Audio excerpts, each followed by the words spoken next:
Sometimes I feel like I've already seen everything that's gonna happen, and it's a nightmare.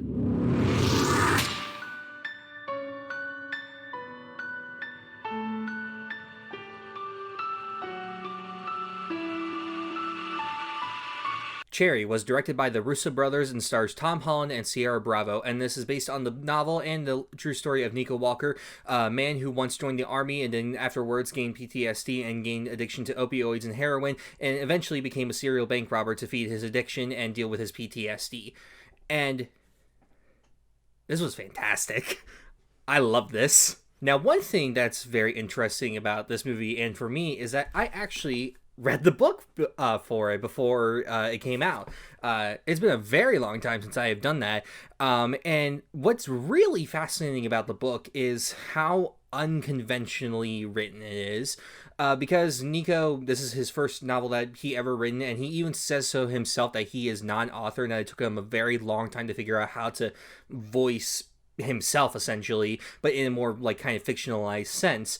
It really reads kind of like not the ramblings of someone, but just kind of the incoherent thoughts of someone that doesn't really know what like their life is supposed to be, where they're supposed to go, what they're supposed to do. And that is so fascinating. It's such an interesting way to look at this story, both in the book and in the movie. And so I think that's something to definitely know going into this, is that it's not going to be a conventional representation of this kind of story that you think it is. The trailer kind of shows it in a more conventional sense, if that makes sense. But the film is anything but. First, performances. Tom Holland, Sierra Bravo, fantastic. They both give amazing performances. Easily both of their best performances. Tom Holland is definitely a standout. And I hope that this gets some Oscar buzz, because it's really good.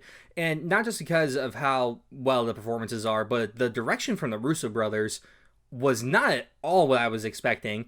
I only have seen their Marvel movies and some episodes of Community and Arrested Development that they directed, and they both, and like those feel more safe, I guess. That doesn't mean that they're bad at all. I love their Marvel movies. I think they're fantastic and amazing. The episodes of Community and Arrested Development they directed were really funny.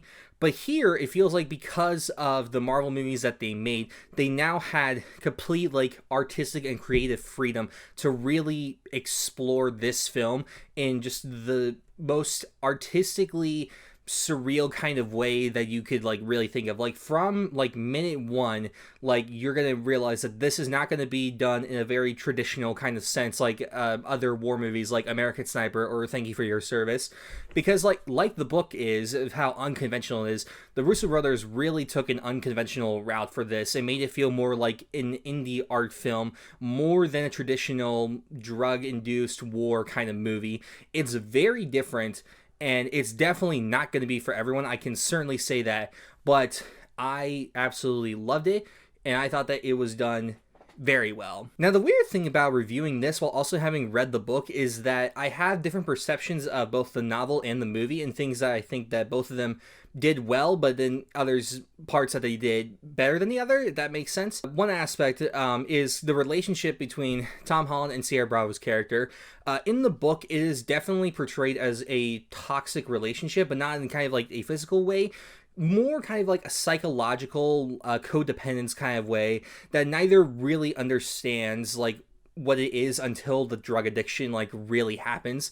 Like once that occurs for both of them, that's when they realize that like they need each other, but more to fulfill their addiction than anything else. And it starts out in the novel kind of like normal college kind of love, but then because of Tom Holland's character kind of like is just drifting through life, the drug addiction kind of starts at a younger age, and that's when it starts for the both of them, but it doesn't really progress a lot until he gets back from the war with the PTSD and starts using heroin. That's when it really starts to shine. And in the movie, in his college years that we see, we don't fully see like that kind of driftiness that's in the book. It's more just kind of there, I guess, if that's the best way to describe it. And the drug use doesn't appear until after the war, which I thought was an interesting change, because I think it's important to like show that it starts at a certain point beforehand, because I think that really helps show the characters better. Like it shows that it was always there from the beginning, but it just never fully formed until after a certain point of when it's just kind of like the tipping point, if that makes sense. So I think if there's any like negatives I have with the film, I think it's certainly like that kind of aspect, like just like another like scene or two of just him in college just kind of drifting through, like not really caring, and just light drug use, nothing like too like major like opioids or heroin or stuff like that, but showed like that it's there, but it still hasn't fully formed yet, if that makes sense. And another aspect, again, with their relationship is that it is, like I said before, it is definitely shown as being toxic, but it's shown as a very like kind of broken relationship that, and this also goes to Tom Holland's character as well. The film opts for going for more likable than how the book portrays him as, well, because it's an autobiography or fictional autobiography. Nico really portrays himself kind of like as he was, like fully honestly, like just not really a good person, someone that is trying, but like because of everything that's happened to him, he is not really the best kind of person, and he also kind of knows it. It's something that I love about his character in the book, and the film has aspects of it here or there, but it really goes for more of the broken character, but not so much as the badness of him that comes from the brokenness, if that kind of makes sense. And I think it's fine, and it works well for the film. But I think to like really like make it a lot more complicated as to like should we really be like rooting for him, is if they showed like the kind of like badness in him. I guess that's the best way to kind of word it, and I'm fine if they went with either one. And again, that's just kind of my personal taste after I've read the book. If I didn't, I probably would think that the way that they portrayed it was fine, but it is what it is. Overall, I absolutely love Cherry. Despite me giving like Infinity War and Endgame higher scores than this, I think that this is the Russo Brothers' best film, not just because of the story that they told and the performances they got, but because of how strong and distinct their direction is. With the creative freedom that they got from Infinity War and Endgame, I think they're going to be making some amazing stuff in the future, and this is a great starting point for them. I love the story. I love the direction that they went with it. Tom Holland and Sierra Bravo give amazing performances. This is one I would highly recommend checking out, but one I would definitely say is probably not going to end up being for everyone, and I think that's fine. I loved it. You might not, but hey, that's how it goes. I'm going to give Cherry a 9 out of 10. Yeah, I thought this was going to be conventional.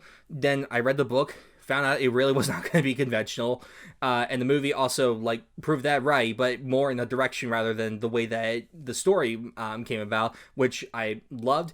And yeah, really, really good. Also very sad, but really good.